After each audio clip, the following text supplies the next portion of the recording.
नमस्कार। सो पिछले बहुत सारे वीडियो मैंने अमेरिका से रिलेटेड बनाया है। आज हम मेनली फोकस अमेरिका और मिडिल ईस्ट में करेंगे कि आने वाले भविष्य में ऐसे कौन सी घटनाएं होंगी जो अमेरिका में रहने वाले एनआरआईज और मिडिल ईस्ट में रहने वाले एनआरआईज है उनके लिए ये एक रेड अलर्ट होगा।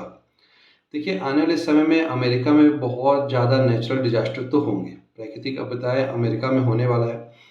और फ्यूचर में जब भी अमेरिका में टेररिस्ट अटैक होगा, जो आतंकवादी घटनाएं होंगी, जो अमेरिका के इतिहास का मैं बोलूँगा सबसे बड़ा आतंकवादी घटना हो सकता है, वो फ्यूचर में कभी भी अगर होता है तो वहाँ पे जो रहने वाले एनआरआईज है, आप समझ जाइएगा वो आपके लिए रेड अलर्ट का समय आ चुका है। और मेरे अकॉर्डिंग आपको अमेरिका छोड़ के अगर आप इंडिया के हैं तो इंडिया में वापस आ जाइए, क्योंकि फ्यूचर इंडिया का ही है, इंडिया ही सबसे सेफेस्ट होगा। एक बार जब अमेरिका में वो आतंकवादी घटना होगा, उसके बाद अमेरिका पागल हो जाएगा। फिर वो टोटल आउट ऑफ कंट्रोल होके मिडिल ईस्ट पे वो बहुत ज़्यादा बहुत तेज़ी से अटैक करना स्टार्ट करेगा।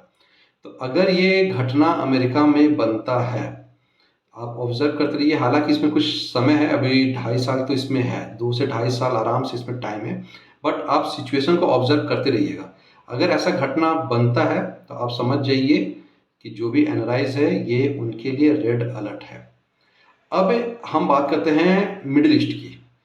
जब युद्ध स्टार्ट होगा, अभी देखिए, अभी सऊदी तुर्की इनडायरेक्टली युद्ध में नहीं है, वो कहीं ना कहीं अगर पीछे से जो कर रहे हैं कर रही है, वो अभी शांत बैठे हुए हैं।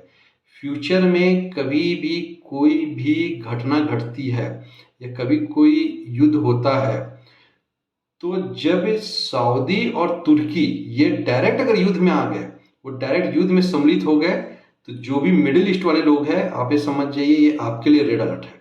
अब आपको इंडिया वापस आ जाना चाहिए।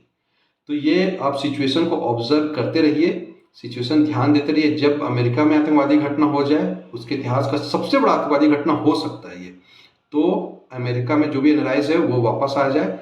और जब युद्ध में मिडिल ईस्ट में स्पेशली सऊदी और तुर्की ये कंट्रीज अगर इन्वॉल्व हो गए, तो जो भी मिडिल ईस्ट में रहने वाले लोग हैं, आप समझ जाइए आपको मिडिल ईस्ट छोड़ने का समय आ चुका है। आप सिचुएशन को ऑब्जर्व करते रहिए। जय गुरुदेव।